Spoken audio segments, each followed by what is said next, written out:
Hey everybody, Bill, the Kansas Flamingo chef. And you know, I live in Kansas, which is steak country, and I tell people all the time, steak does not need 10,000 things put on it.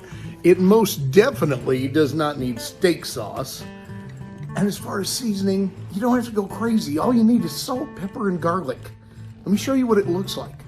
This is just over a 12-ounce filet.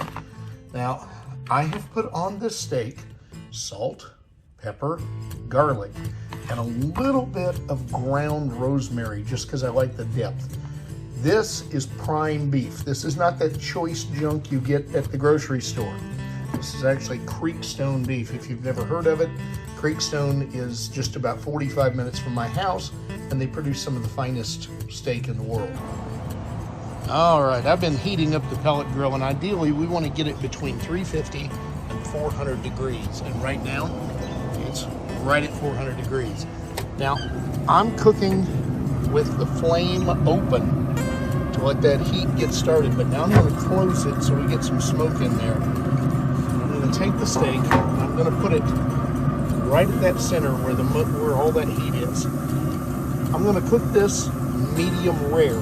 But just right as it gets to rare, I'm going to open that flame back up and reverse sear it. If you don't have that ability, that's okay. You cook this on any grill. The key is to keep that consistency right. I'm going to show you how. So I'm sure you're aware there are many different temperature variations when ordering a steak.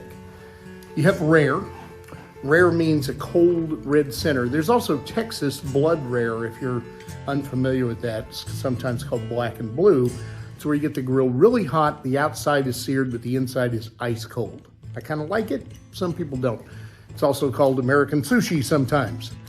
Then you have medium rare. Now medium rare is the perfect steak. That's the way steak should be cooked, a warm red center. Then you have medium. Medium's for people who aren't really sure about steak. There's not really a whole lot of red left. In fact, it's almost not pink anymore. Then you have medium well. Now, medium well should be called, why don't you just order the chicken? And then you have well done, which is, I mean, if you like shoe leather, or better yet, just order a hamburger. We're gonna cook medium rare. And the key to it is understanding the differences in the sensation, the feeling of a steak, without having to stick a thermometer in.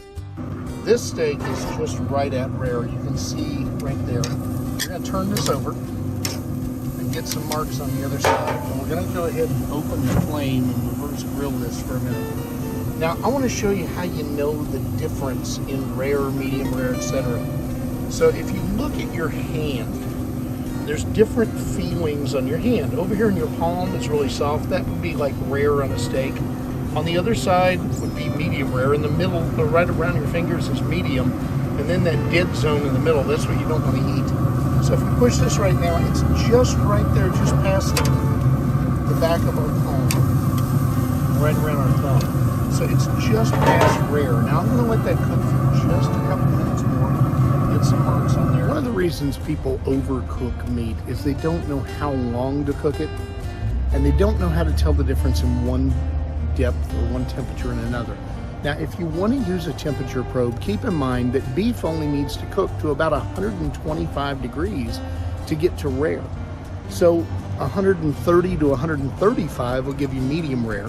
140 to 145 is going to be in the medium range.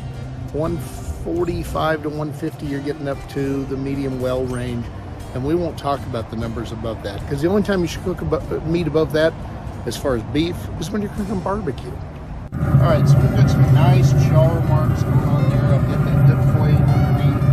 I'm gonna cook this just a second longer. I can touch it right now and tell you it's medium rare. So I'm gonna go ahead and turn my heat completely off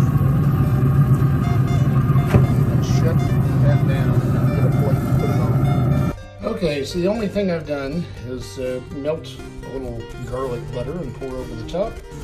Got some fresh steamed broccoli. It's ready to eat. I'll cut it and take a final picture so you can see what it looks like. So I just cut it. That is a perfect medium rare 12-ounce filet prime beef. I got to eat this. I don't have time to talk to you. As always, if you have a dish you'd like me to make, if you've got an idea for something you'd like me to put on the channel, let me know. I'd love to give it a shot. And eat fabulous. Like, share, and subscribe. Shoot me an email if you like it. billstout@chef.net. Have a fantastic day.